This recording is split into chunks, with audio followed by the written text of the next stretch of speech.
আমি বান্দার উপরে সাধ্যের অতিরিক্ত কিছুই চাপাইয়া দেই নাই, জুলুম আমি করতেই পারি না। আল্লাহ জুলুম করতে পারে? কথা বলেন না কেন? তো ইন্নাল্লাহা লা ইয়াযলিমু মিসকালা যাররা, আল্লাহ তাআলা এক যাররা পরিমাণও জুলুম করতে পারে না। তো তুমি এটা কি কইলা? তুমি এমনি কেমনে বললে? এই কারণে আল্লাহ তাআলা যেন এটা আবারও বলছে মায়া করে, আল্লাহ মহব্বত করে বলছে, বান্দা শোন, কথাটা ফালাই দিস না, কথাটারে উড়াইয়া দিও না। আরে রাহেন কি এর হিসাব কিতাব, এত কিছু ধরলে চলন যাইতো না। আহ, এত কিছু না ধইরা তুমি যেই চলাটা চলো রে, পুরা দৈর্যও তো মানুষ এই চলাটাই চলো। কথা বোঝেন নাই? আল্লাহকে পুরা বাদ দিয়া, নামাজ রোজা বাদ দিয়া যা কামাই করো, শেষ পর্যন্ত বাদ যে দূর খাও, যে বেড়া আল্লাহকে রাজি করে সেজদা করে ভাত খায়, ওই বেড়াও এর দূরে খায়, মানে পেট বরণ পর্যন্ত। কথা বোঝেন নাই? আপনি পেট বরণ পর্যন্ত খানা খায়। আর পেট ভরা এটা এমন একটা সুন্দর সিস্টেম আল্লাহ তাআলা বানাইছে, এটা ডাল দিয়ে খানা শুরু করলো, কিছুক্ষণের মধ্যে পেটে জানাইয়া দেয় আল্লাহ একদম ভরে গেছে। গোস্ত দিয়ে খাইতে বইলো, বেটা কিছুক্ষণ পরেই জানাইয়া দেয় দোস্ত আর লাগবে না, হাত দিয়ে লাও। আবু তালেবকে কি পরিমাণ চেষ্টা করছে বলেন, শেষ মুহূর্ত পর্যন্ত চোখের পানি ফেলে বলছে, চাচা চাচা কালেমা পড়েন চাচা। 38 বছর, 12 বছর থেকে নবীজির বয়স যখন 50, তখন আবু তালেব ইন্তেকাল করছে। 12 বছর বয়সে আব্দুল মুত্তালিব নবীজির দাদা নবীজিকে আবু তালেবের হাতে তুলে দিয়েছে, বলছে আমার এই নাতি মুহাম্মদ, তার বাবা নাই, তোমার হাতে তুলে দিয়ে গেলাম, তুমি মৃত্যু পর্যন্ত তারে আশ্রয় দিও, পাহারা দিও, তার অভিভাবক হিসাবে থাইকো। বাপে মানে দাদা, নবীজির দাদা বলে গেছিল।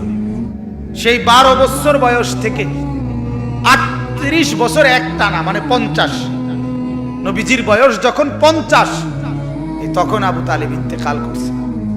38টা বছর এক টানা যে নবীজির পাশে ছিল, আল্লাহ নবী সাল্লাল্লাহু আলাইহি সাল্লামের কি পরিমাণ খেদমত করছে, এই লোক সেবা করছে, আশ্রয় দিছে, অভিভাবক হিসাবে পাহারাদারি দিছে, নজরদারি রাখছে।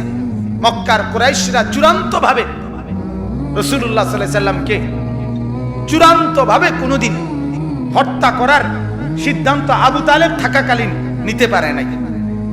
শুধু আবু তালেবের প্রভাব প্রতিপত্তির কারণে, আবু তালেব বড় নেতা ছিল এই কারণে, কিন্তু রাসূলুল্লাহ সাল্লাল্লাহু আলাইহি সাল্লাম সেই চাচার বিনিময়ে এই পরিমাণ চেষ্টা করছে যে, চাচা আজ এতটা বছর আপনি আমার পাশে, আপনি কালেমাটা পড়েন চাচা।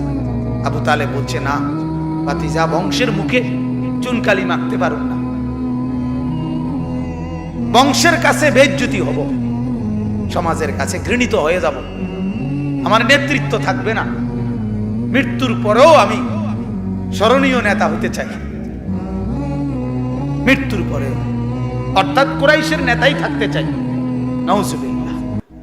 আল্লাহর নবী সাল্লাল্লাহু আলাইহি সাল্লাম তখন বলছে, চাচা এক কাজ করেন, তাইলে কানে কানে বলেন, কানে কানে কালেমাটা কানে কানে শুনান, আমি কসম করছি আমি হায়াত থাকাকালীন জগতের কাউরে কোনোদিন বলবো না আপনি যে ঈমান আনছেন, শুধু হাসরের মাঠে আমার আল্লাহর সামনে সাক্ষী দেব আমার চাচা ঈমানদার ছিলেন। এতদূর সুযোগ দেন, এতদূর সুযোগ। আবু তালেব বলছে, না ভাতিজা, জানাজানি হয়ে যাবে, গোপনে বললেও জানাজানি হয়ে যাবে, বলবো না।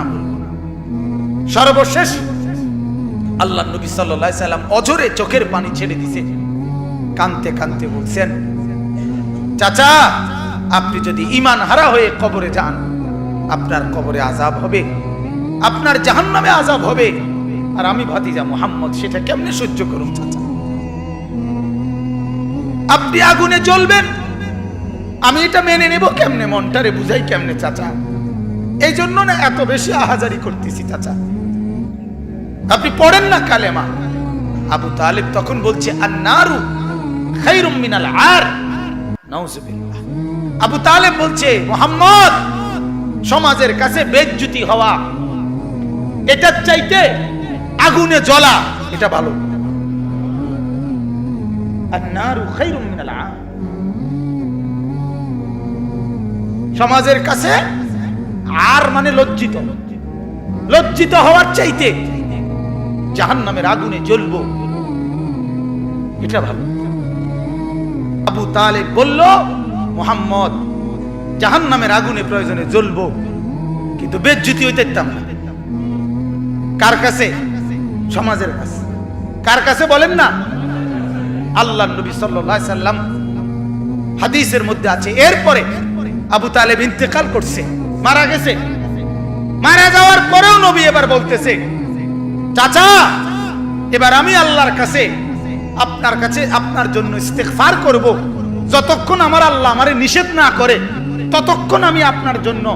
এবার যেহেতু আর আপনারে বুঝাইতে পারলাম না, এবার আল্লাহকে বলি, আল্লাহকে বলতে থাকি। এবার আল্লাহর নবী চাচার জন্য মাফ চাইতে শুরু করছে। এ ঠিক তখন ওই নূহ আলাইহিস সালামের মতো আল্লাহ তাআলা আমাদের নবীকেও নিষেধ করছে, মা কানা লিন নাবিয়্যি ওয়াল্লাযীনা আমানু আন ইস্তাগফিরু লিল মুশরিকিন ওয়ালাউ কানু উলি কুরবা বা'দা ইয তাবায়্যানা লাহুম আন্নাহুম মিন আসহাবিল জাহিম।